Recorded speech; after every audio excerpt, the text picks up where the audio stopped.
Assalamualaikum warahmatullahi wabarakatuh. Salam dan bahagia, Bapak dan Ibu guru hebat.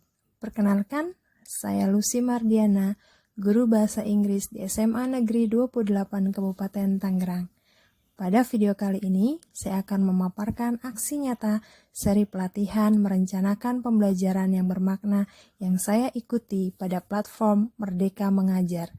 Topik 1, Kurikulum Merdeka. Ada dua modul pada topik 1. Yang pertama, makna kurikulum dalam pendidikan. Yang kedua, pembelajaran versi kurikulum merdeka. Tugas aksi nyata topik 1 adalah berbagi pemahaman mengenai apa itu kurikulum dan mengapa kurikulum perlu berubah. Kurikulum merupakan pedoman penyelenggaraan kegiatan pembelajaran untuk mencapai tujuan pendidikan tertentu. Kurikulum juga sering dimaknai sebagai titik awal sampai titik akhir pengalaman belajar murid. Dari sini kita bisa melihat bahwa kurikulum itu kompleks dan multidimensi. Ralph Tyler dalam bukunya The Basic Principles of Curriculum menyatakan ada 4 komponen dalam kurikulum, yaitu yang pertama tujuan, kedua konten, ketiga metode atau cara, dan yang terakhir evaluasi. Namun, pada umumnya, negara-negara mengklasifikasi komponen kurikulum menjadi 3, yaitu yang pertama, tujuan pembelajaran atau konten, kedua, panduan pedagogi, ketiga, panduan asesmen. Ketiga komponen ini digunakan untuk mendesain kurikulum dan pembelajaran berdasarkan kebutuhan murid yang beragam. Sehingga ada beberapa hal yang perlu dimuat dalam pengembangan kurikulum. Kemerdekaan murid dalam belajar, itu yang pertama. Lalu yang kedua, kompetensi apa yang akan dimiliki murid sampai dengan proyeksi masa depan. Yang ketiga, bagaimana cara mewujudkannya atau mencapai kompetensi. Sedangkan hal yang perlu diperhatikan dalam pengembangan kurikulum ada 3. Yang pertama, keberagaman murid. Yang kedua, karakteristik murid. Yang ketiga, konteks di mana sekolah berada. Sehingga kurikulum yang telah dikembangkan dapat digunakan sesuai dengan konteks di mana satuan pendidikan tersebut berada. Atau dengan kata lain, kurikulum tiap sekolah bisa saja berbeda dengan kurikulum sekolah lainnya, namun tetap dalam koridor kurikulum nasional. Kurikulum berfungsi sebagai panduan yang digunakan guru dalam proses belajar murid. Sedangkan peran kurikulum ada 3. Yang pertama, mewariskan nilai dan budaya masyarakat yang relevan dengan masa kini. Yang kedua, mengembangkan sesuatu yang dibutuhkan saat ini dan tahun depan. Yang ketiga, menilai dan memilah sesuatu yang relevan atau kontekstual sebagai kontrol sosial. Mengapa kurikulum perlu dirubah?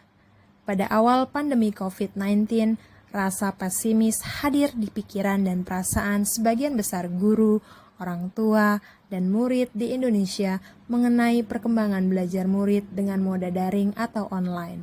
Namun, realita yang terjadi adalah pertama, kemajuan teknologi membuat pengetahuan dapat diakses dari mana saja tanpa batas, sehingga murid dapat mengakses berbagai macam sumber belajar variatif sesuai dengan cara belajarnya. Yang kedua, hal ini merubah cara murid dalam berkomunikasi, belajar, dan memandang diri dan lingkungannya. Murid semakin berkembang dengan cara belajar mereka sendiri.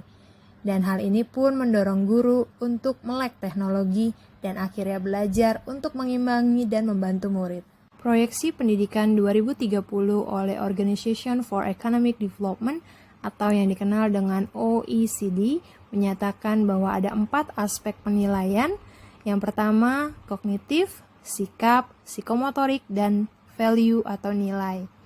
Dengan bertambahnya penilaian value atau nilai, ini mengisyaratkan bahwa perlunya perubahan dalam kurikulum, yaitu bukan banyaknya materi atau konten, tetapi konten atau materi esensial dipelajari secara mendalam melalui siklus pembelajaran inquiry, yaitu siklus pembelajaran yang menekankan pada rasa ingin tahu sebagai dorongan dalam belajar. Ada 6 siklus.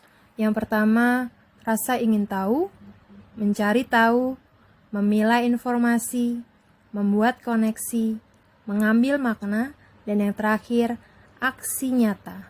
Selain itu, Kurikulum juga perlu berfokus pada pengembangan karakter sesuai nilai profil pelajar Pancasila.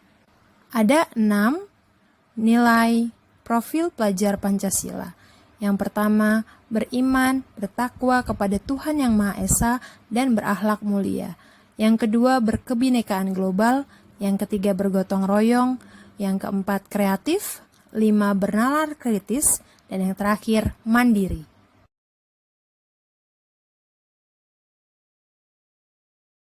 Dari pemaparan pada slide sebelumnya, dapat disimpulkan bahwa mengapa kurikulum perlu dirubah? Jawabannya adalah kurikulum yang baik bersifat dinamis.